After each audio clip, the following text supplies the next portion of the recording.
Halo, selamat datang di Short Wisdom Channel. Mari merenung sejenak.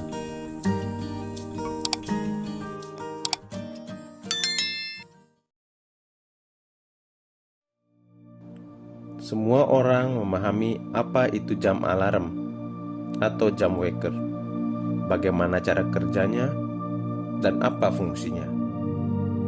Kali ini kita akan membahas tentang hal yang menarik dari jam alarm, yaitu respon seseorang ketika mendengarkan jam alarm mereka berbunyi.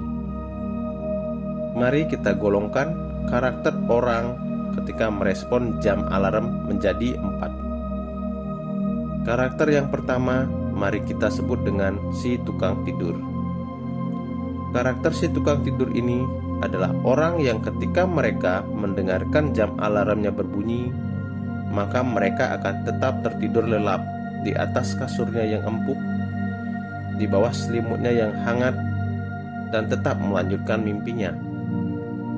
Bahkan terkadang si tukang tidur ini pergi menghampiri jam alarmnya, kemudian membanting jam alarmnya untuk menghentikan suara yang ditimbulkan. Itu si tukang tidur. Kita lanjutkan ke karakter yang kedua, yaitu si penunda. Karakter orang ini adalah ketika mendengarkan jam alarmnya berbunyi, maka dia akan menghampiri alarmnya dan kemudian menekan tombol snooze atau tunda. Si tukang tunda akan berkata, "Berikan aku waktu 5 menit lagi untuk tidur." Setelah 5 menit alarm berbunyi kembali. Tapi si tukang tunda kembali melakukan yang tadi dia lakukan, yaitu menunda, dan begitu seterusnya. Karakter yang ketiga bisa kita sebut dengan si labil.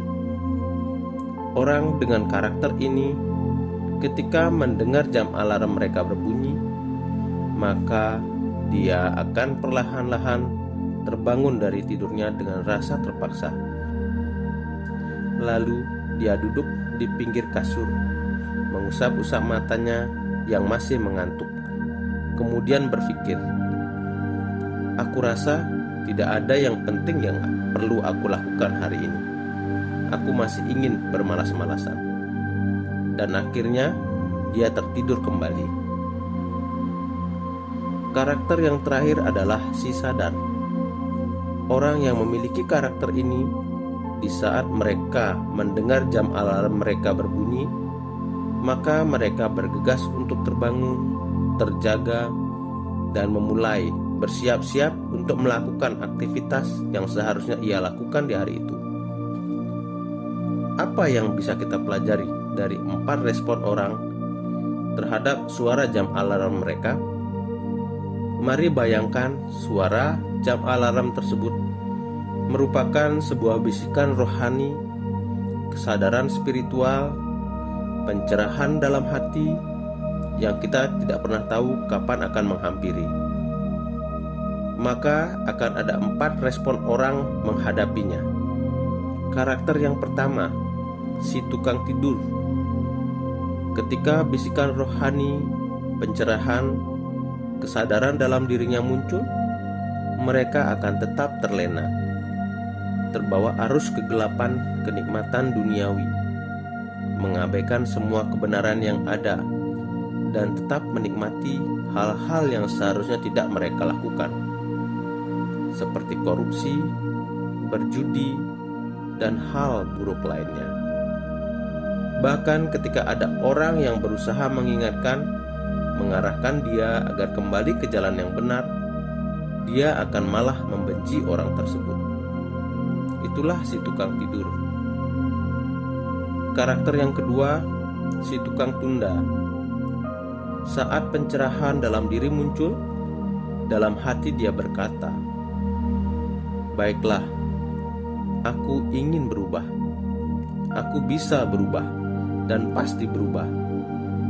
Tapi tidak kali ini, tidak di hari ini.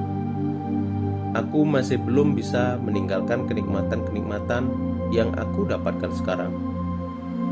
Aku masih suka berjudi, minum minuman keras, korupsi, dan nikmat-nikmat lainnya. Aku pasti berubah, tapi tidak sekarang. Ketiga, si labil. Saat bisikan rohani datang menghampirinya, dia langsung tersadar, mulai meninggalkan hal-hal duniawi, meninggalkan karakter-karakter tidak baik yang selama ini dia lakoni, mendekatkan diri kepada Tuhan, dan melakukan kebajikan-kebajikan lainnya. Akan tetapi pada suatu momen, dengan berbagai faktor pemicu, dia kembali lagi terjerumus, terjatuh kepada hal yang tidak baik. Yang terakhir adalah si sadar.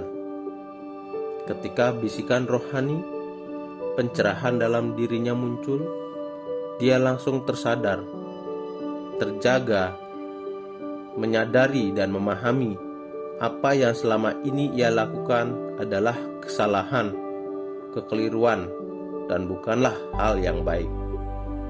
Si sadar akan langsung berbenah diri, membuka lembaran baru, dan menjalani hidupnya sesuai dengan ajaran-ajaran kebaikan.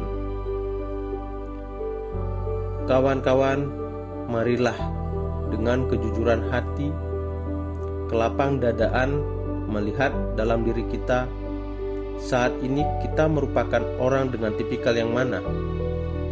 Apakah si tukang tidur, si penunda, si labil, ataukah si sadar? Karena dengan hanya memahami di mana kita saat ini, sebaik atau seburuk apa kita saat ini, maka kita akan bisa bergerak dan melangkah maju untuk menjadi individu manusia yang lebih baik. Renungkanlah.